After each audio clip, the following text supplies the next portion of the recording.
결코 그럴 수 없느니라 제목으로 지난번에 앞부분 14절까지를 16절까지를 지난번에 말씀을 나누었죠. 결코 그럴 수 없느니라.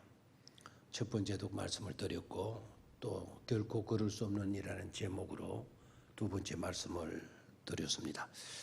자, 오늘은 너무나도 유명한 17절부터 24절까지의 말씀을 읽었는데 참 감람나무와 돌 감람나무의 이야기예요. 참 감람나무와 돌 감람나무의 이야기 또는 패러블, 비유라고 할 수도 있겠습니다. 참 감람나무와 돌 감람나무의 비유 말씀인데 이 말씀을 하시게 된 사도 바울의 동기는 하나님의 주권을 설명하기 위해서, 하나님의 주권에 대해서 가르치기 위하여서 이 말씀을 비유로 들고 있어요. 하나님의 주권은 뭐냐? 하나님의 주권은 만물이 주로부터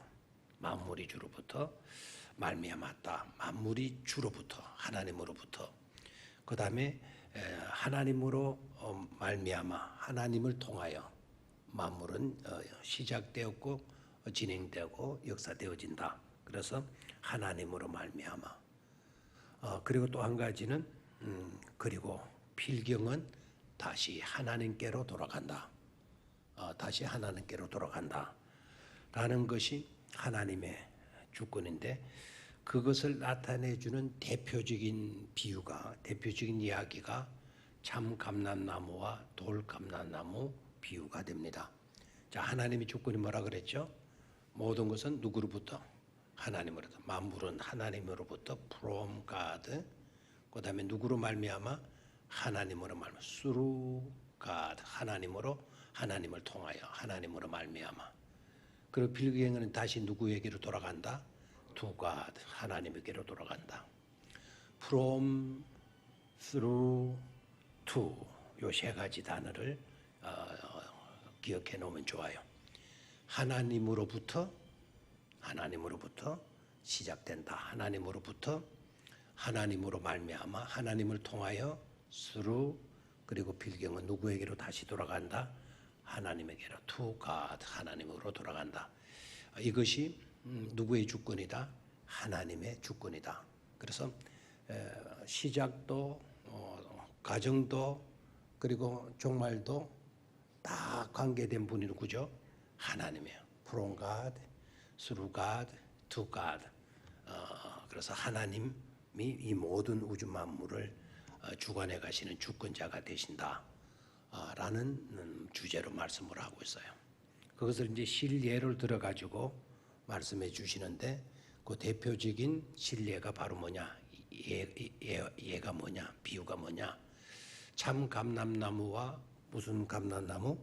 돌 감람나무의 비유로 말씀해 주고 있습니다. 자, 그러면 이스라엘 역사에 있어서 세 가지 사건을 들어서 하나님의 주권을 설명해 주는데요. 첫 번째는 이스라엘 민족을 하나님은 선민으로 택하셨다. 수많은 민족들 가운데 하나님은 어느 민족을 선택해 주셨다? 이스라엘 민족을 선택해 주셨다. 그래서 선민으로 이스라엘 민족을 선택하셨다. 그럼 이스라엘이 어떻게 하나님께로부터 많고 많은 사람들 가운데 선택을 받았나? 거기에 대한 해답을 딱 한 가지로 설명을 했죠. 그렇게 될 수 있었던 것은 이스라엘 백성들의 탁월함이 아니고 이스라엘 백성들의 신실함이 아니고 신실함, 진실함, 정직함, 의로움 때문이 아니고 이스라엘 백성이 많고 많은 민족들 가운데 선택받을 수 있었던 것은 딱 한 가지요다. 하나님의 뭐로? 은혜로. 그래서 하나님의 은혜로 이스라엘 민족을 선택하신 것으로 하나님의 주권이 나타나고 있어요. 다시 한번요.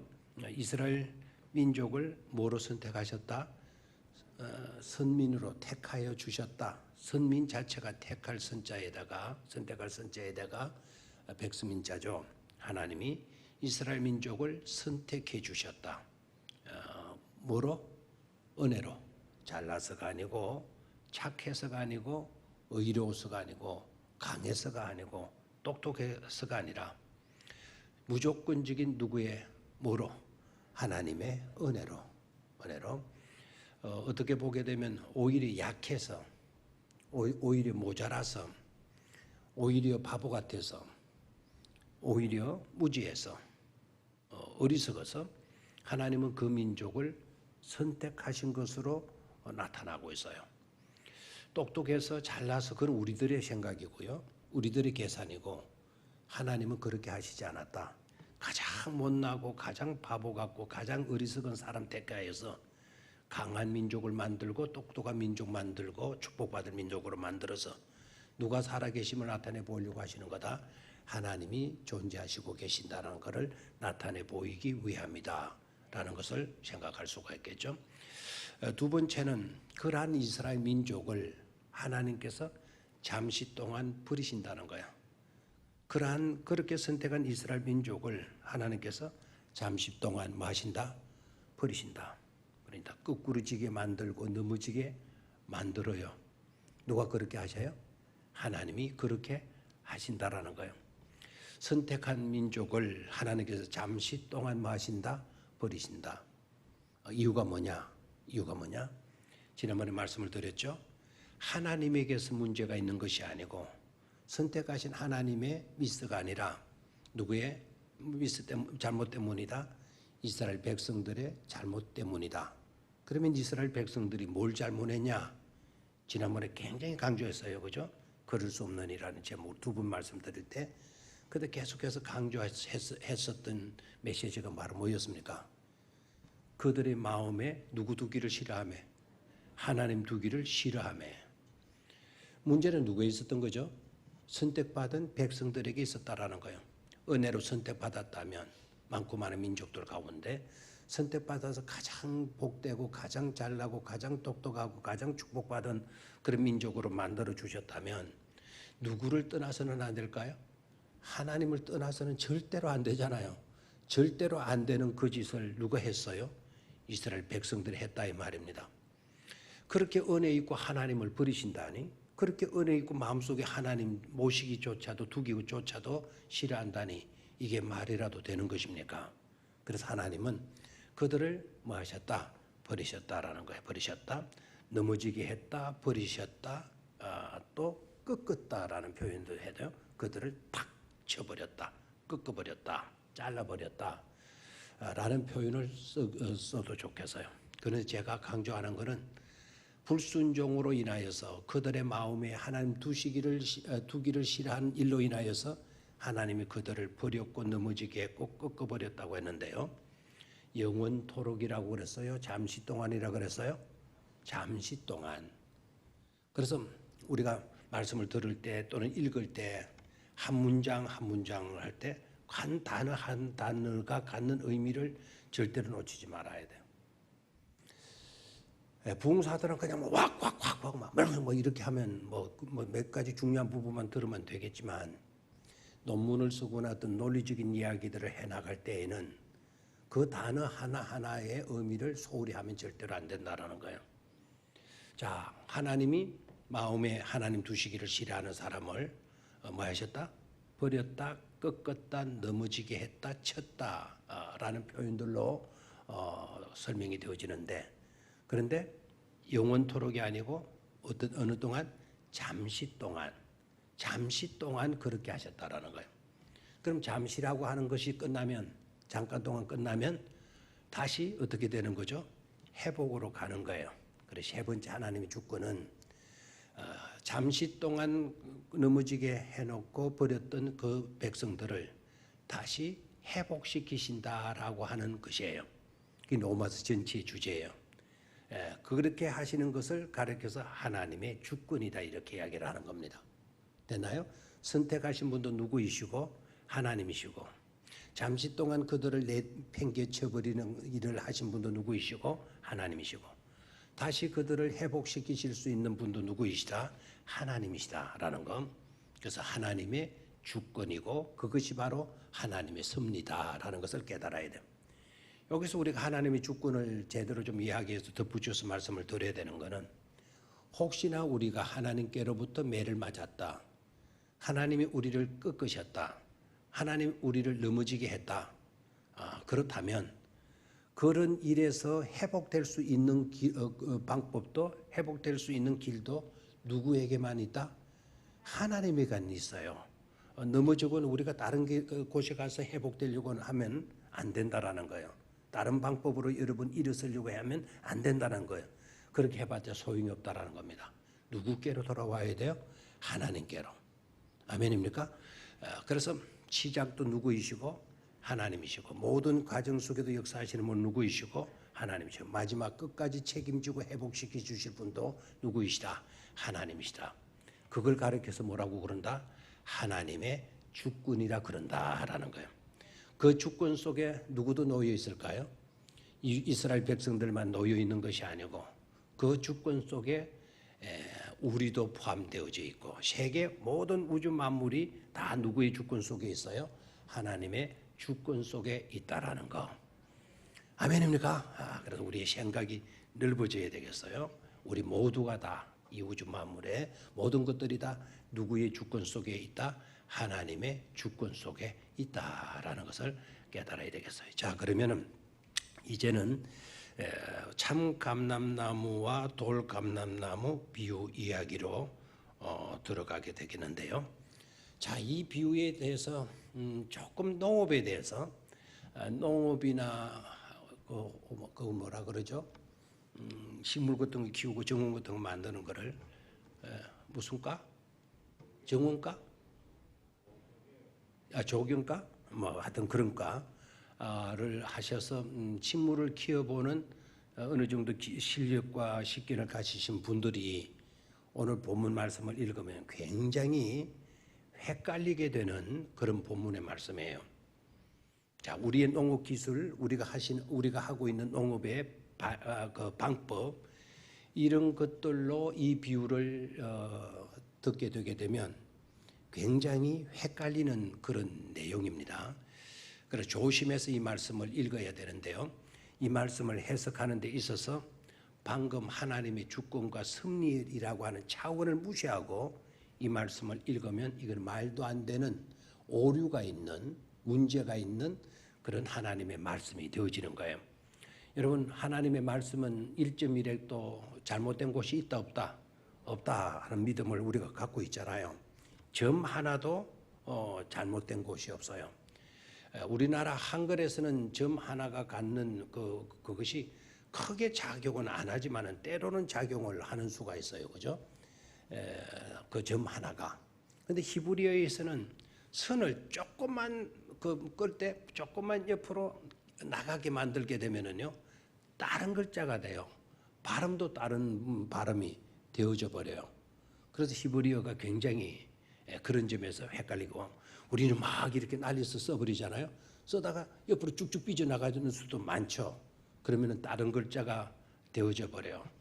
그래 히브리 그 알파벳을 공부하려고 하면 히브리 알파벳은 22자인데 그 22자밖에 안 되는데도 그것을 외우기가 굉장히 힘들어요. 그리고 쓰기도 굉장히 조심스러워요. 조금 길게 꺼도 안 되고 옆으로 조금 빗나가게 만들어도 다른 글자가 되어져 버리기 때문에 굉장히 조심스럽죠. 우리나라 글자 가운데도 그 점 가짜를 쓸 때 가짜를 쓰고 바깥으로 쓸 거를 안쪽으로 좀 들어갔다면은 가가 뭐가 돼 버리죠? 그가 돼 버리죠. 그런 착오들이 굉장히 일어나게 되죠. 지난번에 제가 그 말씀을 읽을 때 시간을 한 시간 반 정도 막 낭비한 적이 있어요. 하나님이 그 성실한 마음에 그들을 내버려 두사 성실한 마음에다가 내팽개친다? 그걸 버리라고 말씀을 하시나?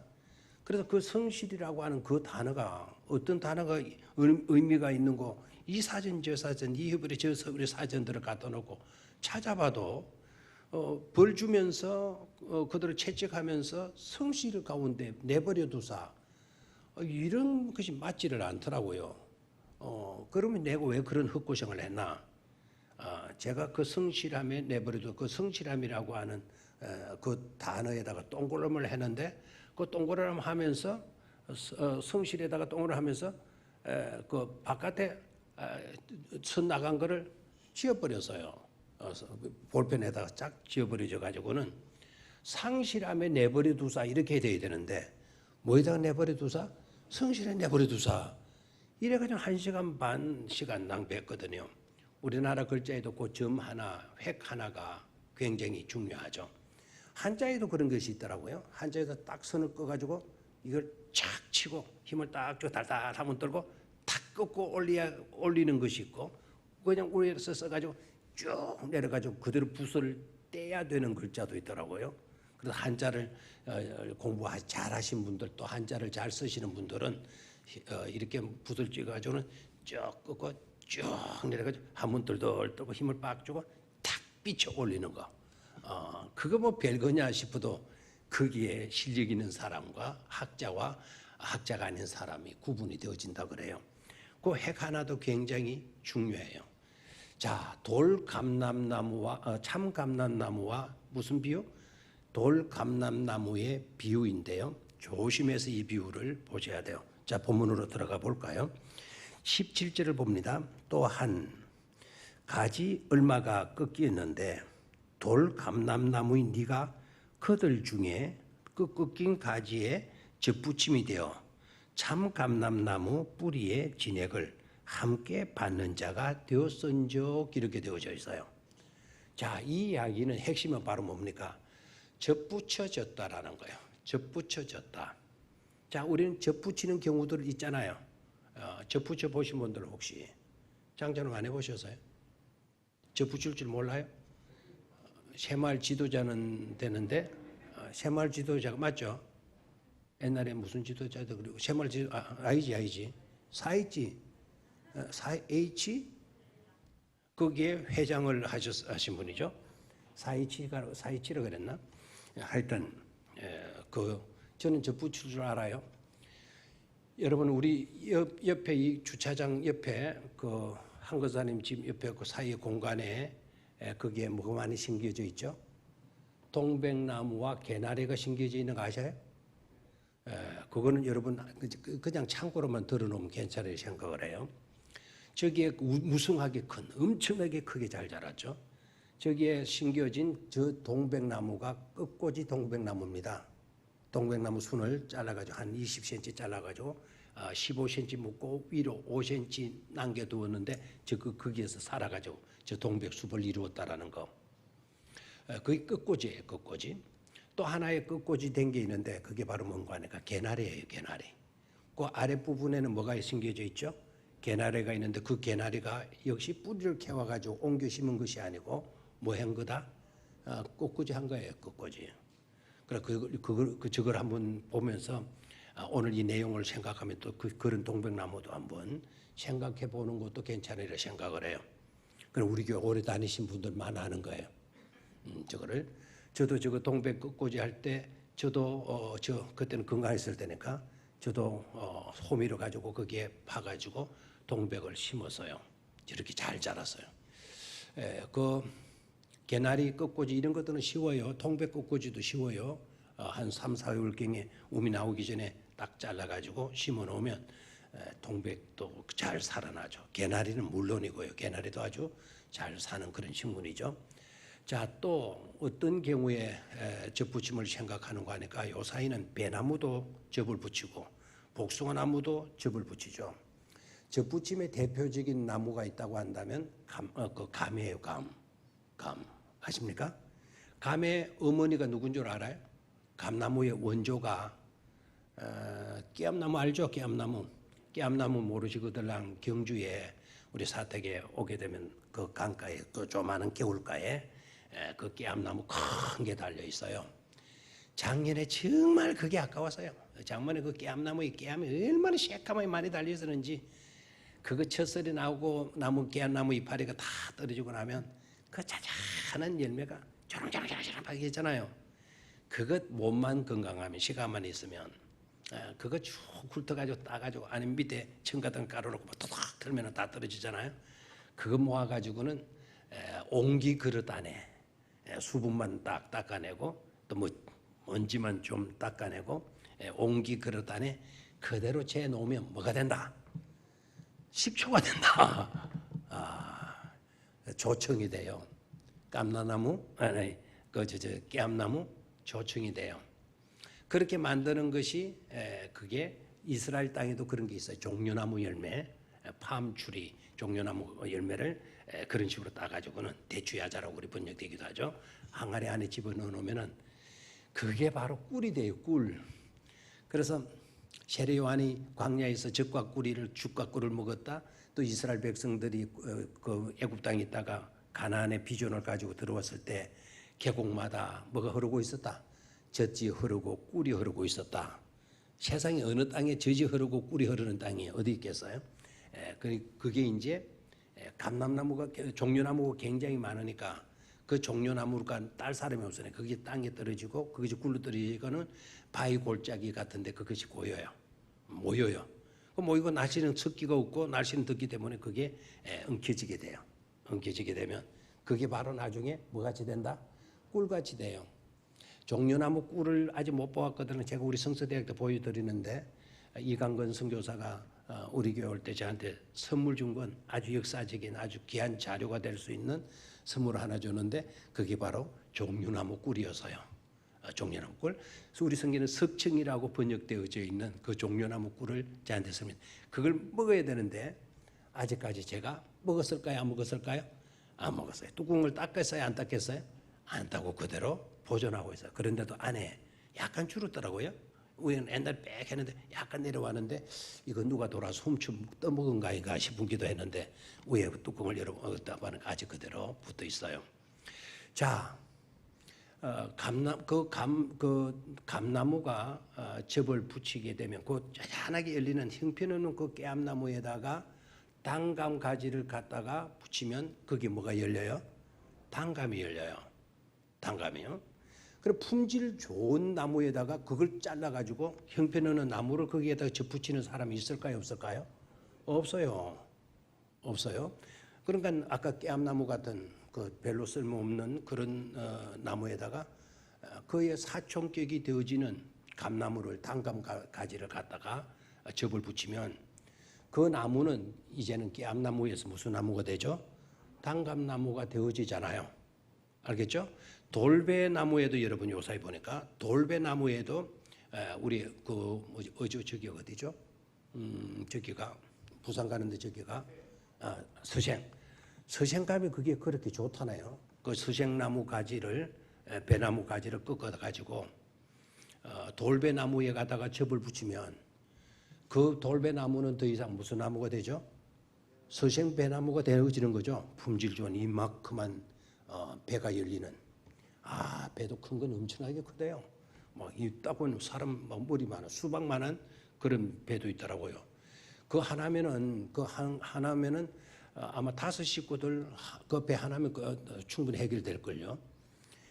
우리나라는 이게 배가 흔해가지고 별로 모르지만 약간 그 열대성 기후를 갖고 있는 그런 나라들은 우리나라 배를 먹어보면 완전히 뿅 가버려요. 우리나라가 그 열대성 기후를 가진 곳에 과일을 먹으면 약간 뿅 가는 게 있잖아요. 뭐 대표적인 게 망고 같은 거, 거기에 나오는 뭡니까? 뭐죠? 냄새 나는 거? 두리안 같은 거. 이런 것이 향수가 있잖아요. 두리안 저도 지금 먹고 싶어요, 굉장히. 지금 먹으면 비쌀까 안 비쌀까 우리나라에서 먹으면 엄청나게 비싸죠. 요만한 거 하나 3만 원, 6만 원 뭐 이렇게 하죠. 그런 거는 그 산지에 가게 되면 이런 건 한 2, 3천 원 정도밖에 안 해요. 근데 한국 사람이 가면은요 비싸게 받아요.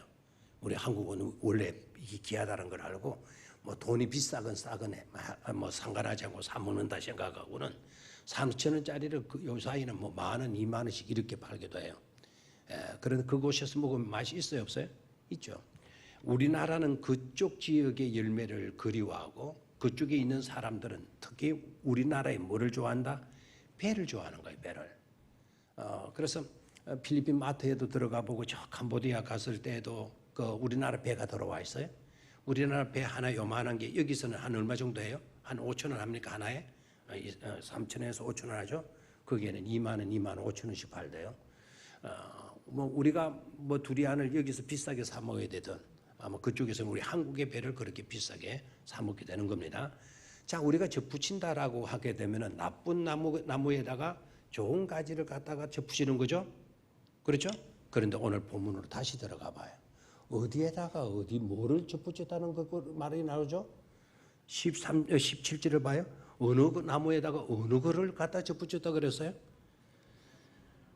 어느 나무에다가? 참 감람나무에다가 무엇을 갖다 붙였어요? 돌 감람나무를 갖다 붙였는 거예요. 이해가 된다 안 된다? 안 된다라는 거예요. 자, 그러면은 그 참 감나무가 있는데 참 감나무 가지를 잘라버리고 돌 감나무 가지를 접붙였다면 그 나무의 열매는 무슨 열매가 맺힐까요? 참 감나무 열매가 맺히지 않고 무슨 열매가 맺히게 될까요? 돌 감나무 열매가 맺힐 수밖에 없죠. 그게 하나님의 주권입니까?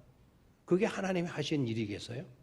사도 바울이 이 비유를 든 거예요. 이 비유를 들고 수많은 사람들이 헷갈리는 거예요.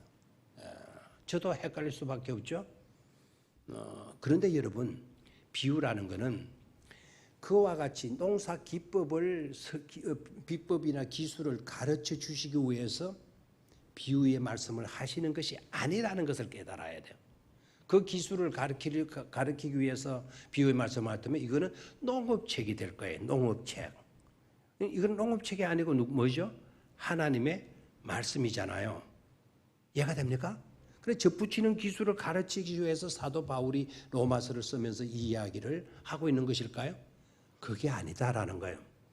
지금 비유로 말씀하셔요. 비유는 어떤 목적이 있느냐면 비유의 뜻 자체를 여러분 아시면 좋아요. 비유의 뜻 자체가 무슨 뜻을 갖고 있는가 하니까 비유의 뜻 자체가 곁에 둔다라는 거예요. 뭐라고요? 곁에 둔다. 참 진짜를 우리가 볼 수는 없고 진짜를 설명해주고 이해시키기 위해서 우리 곁에다가 진짜와 비슷한 것을 우리 곁에 두는 것, 그걸 가리켜서 뭐라 그런다? 비유라 그런다라는 거예요. 이해가 됩니까? 그래서 비유를 패러블이라고 그래요. 영어로 패러블인데 헬라어로는 파라볼레예요. 파라라는 말은 곁에라는 뜻이거든요. 곁에 둔다. 그것이 바로 뭐죠? 비유라는 겁니다. 자, 그러면은 오늘 이 접붙임의 이야기는 하나님의 주권을 설명하기 위한 비유의 말씀으로 사도 바울이 로마 교인들에게 우리에게 소개해주고 있는 이야기예요. 설명해주고 있는 이야기예요. 그러면 이 비유를 통해서는 농업 기술적인 차원에서 이해를 하려고 하면 이것은 이해가 안 되죠. 자, 이 비유를 통해 이것은 비유다.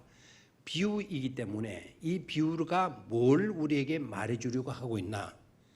진정한 하나님의 섭리와 하나님의 주권이 어떠하다라는 것을 우리에게 설명해 주기 위해서 비유로 이 말씀을 주신 것이죠. 됐습니까? 자, 들어봐요. 이제 이 말씀을 해석을 잘못하면 사도 바울이 굉장히 실수한 것으로 성경 가운데도 오류가 있는 것으로 이해될 수밖에 없어요.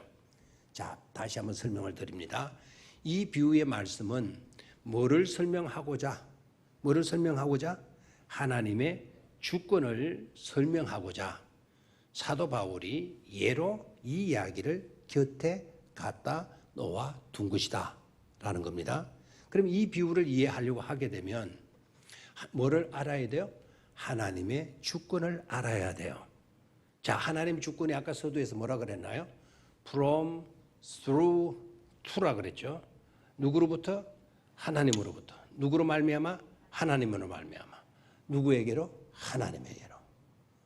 이것이 이제 하나님의 주권의 핵심 내용이거든요. 자, 그러면은 하나님이 이스라엘 민족을 선택하셨다. 선택하신 분이 누구이시다? 하나님이시다. 하나님이 주권을 가지고 이스라엘 민족을 선택하셨어요. 거기에 동기는 바로 뭐였다? 다른 이유가 하나도 없고 바로 뭐로? 은혜로 선택을 하셨죠. 선택받은 이스라엘 민족이 이제 선민이 되어졌거든요. 선민인 그들에게 하나님은 특별한 은총을 주셨어요. 특별한 은총을 주셨는데 그들이 마음속에 누구 두기를 싫어했다? 하나님 두시기를 싫어했다. 하나님 두시기를 싫어했다. 그래서 하나님이 어떻게 하셨다? 그 선민으로 선택한 이스라엘 민족을 뭐 했다? 잘랐다, 쳤다, 잘라버렸다. 아까 말씀을 드렸죠. 그래서 그 이스라엘 민족, 선민으로 선택한 그 민족을 쳤어요. 가지를 쳐버렸어요. 나무를 잘라버렸어요. 자른 거기에다가 하나님이 누구를 갖다 놓았다? 이방인을 갖다 놓았다 이 말입니다. 아시겠죠? 그래서 참 감람나무에다가 감람나무 가지를 자르고 그 다음에 돌 감람나무를 가지고 와서 참 감람나무 잘려진 그곳에다가 뭐 붙였다? 접을 붙였다라는 거예요. 이해가 됩니까?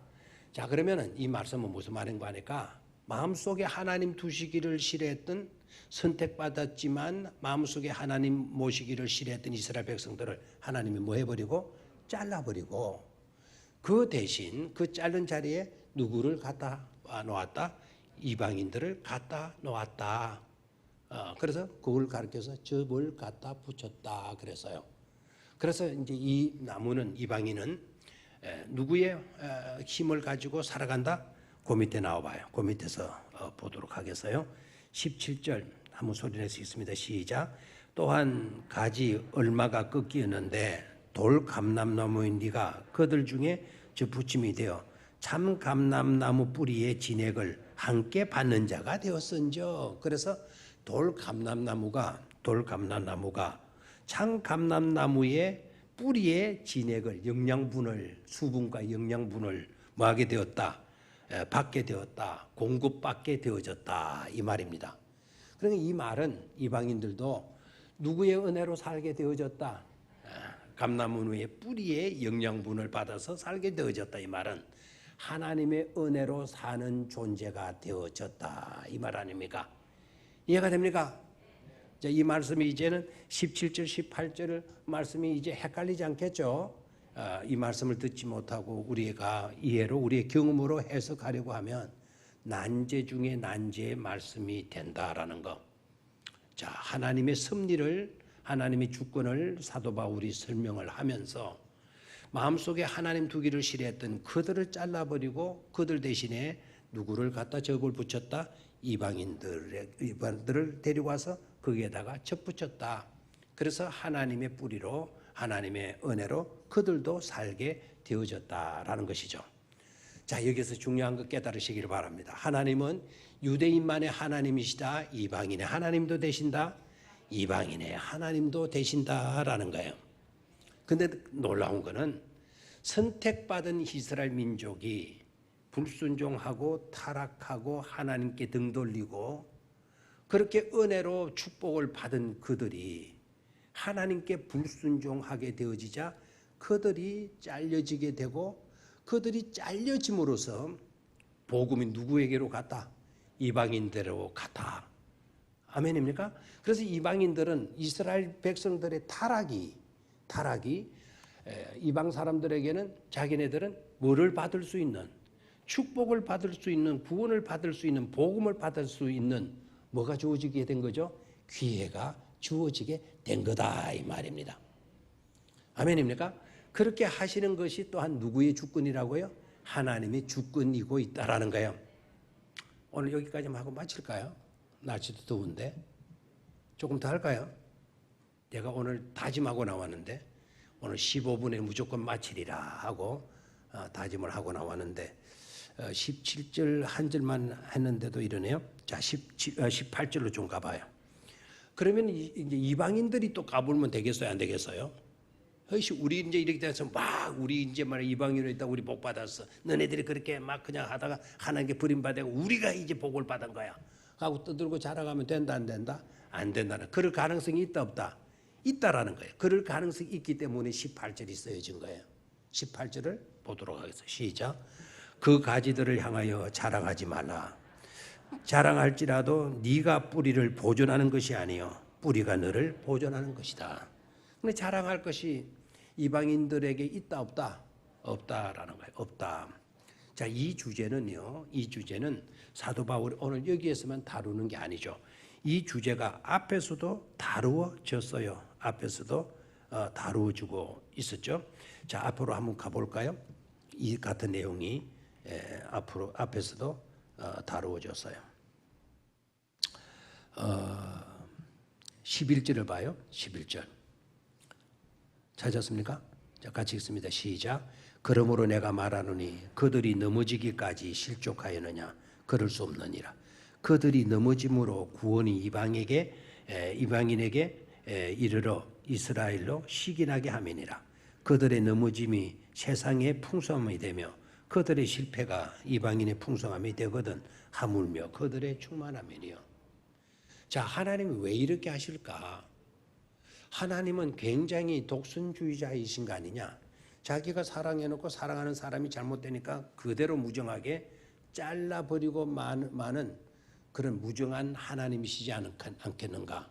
하나님은 공의로우신 분이신데 그 공의로움이 이렇게 처절하고 이렇게 냉엄하고 이렇게 준엄할 수가 있겠는가 하는 생각도 들죠. 자, 저를 봐요. 그것으로 끝나버린 게 아니에요. 자, 이제 이스라엘 백성들을 잘라버리고 거기에다 누구를 갖다 붙였죠? 이방인들을 갖다 붙였죠. 이방인들이 누구의 진액으로 살게 돼요? 하나님의 진액, 뿌리의 진액으로 하나님의 은혜로 그 이방인들이 복을 받아서 잘 되게 되는 거예요. 이렇게 잘 되게 되니까 내팽개 쳐졌던 잘림을 받은 유대인들이 떡 보니까 뭐가 일어나요? 시기심이 일어나는 거예요. 아, 저거 우리가 받을 복을 우리가 차버리니까 누가 복을 받게 되었다.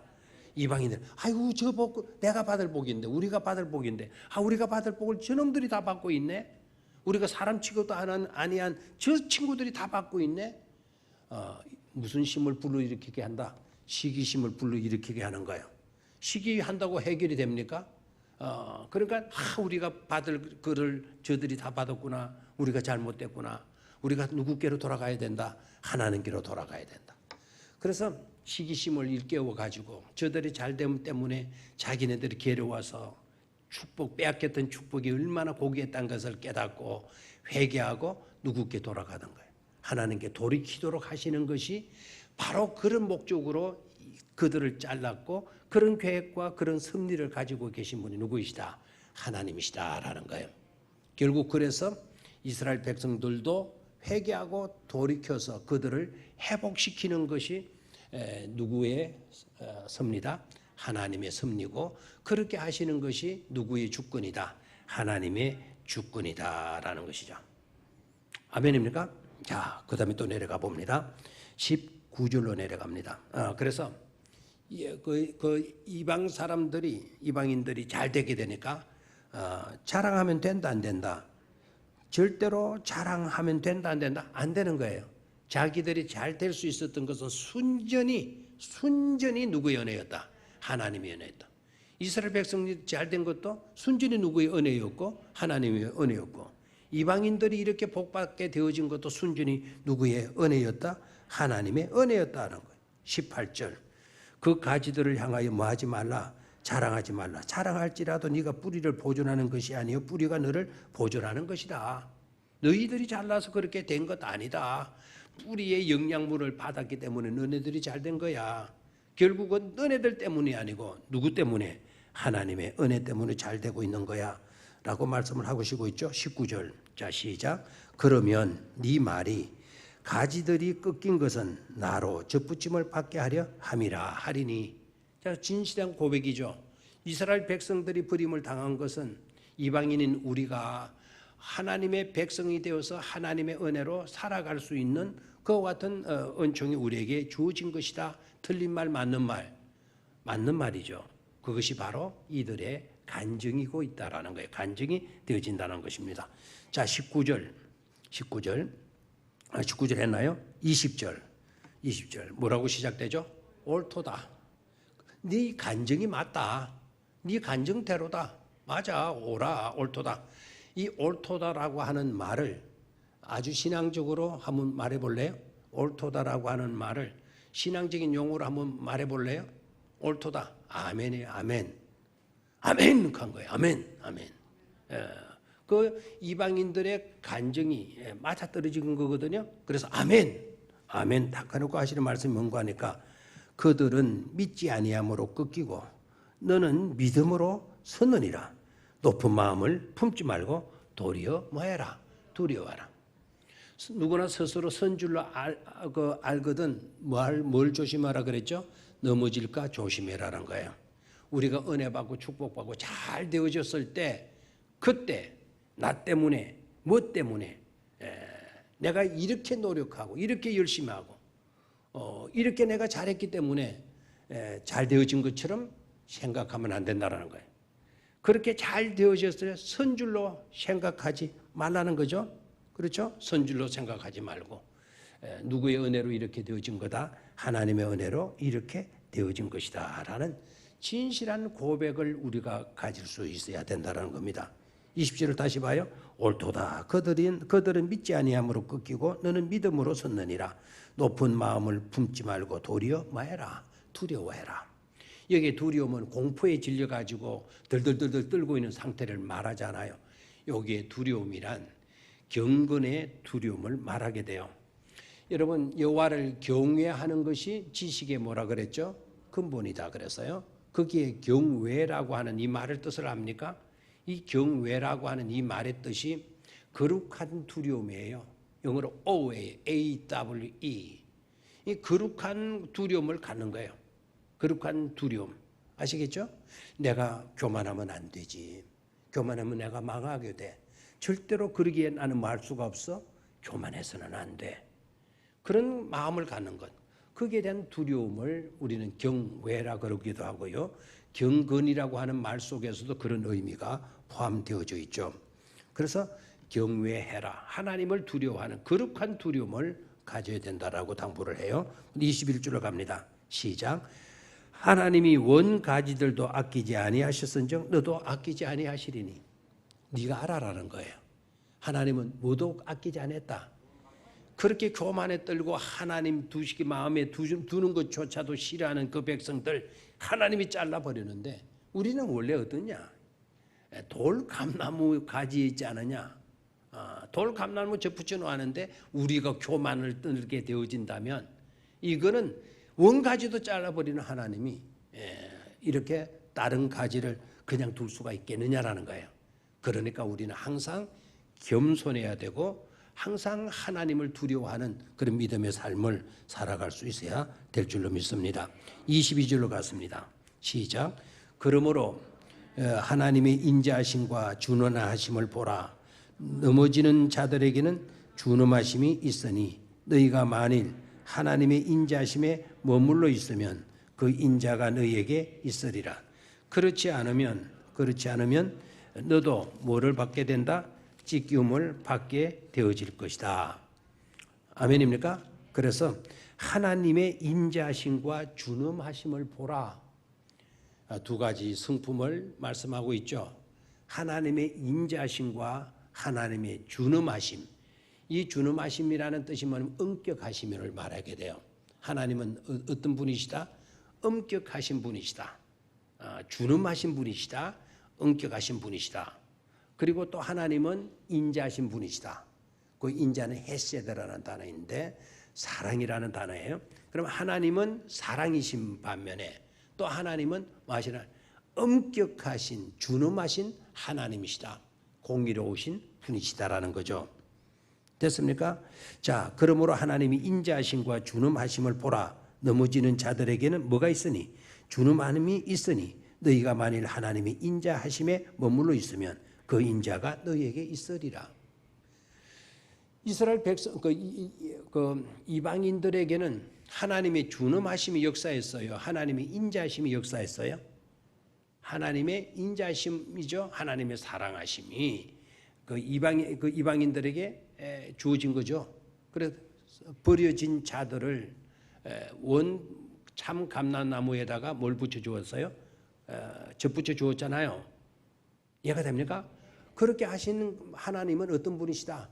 사랑의 하나님이시다라는 거죠.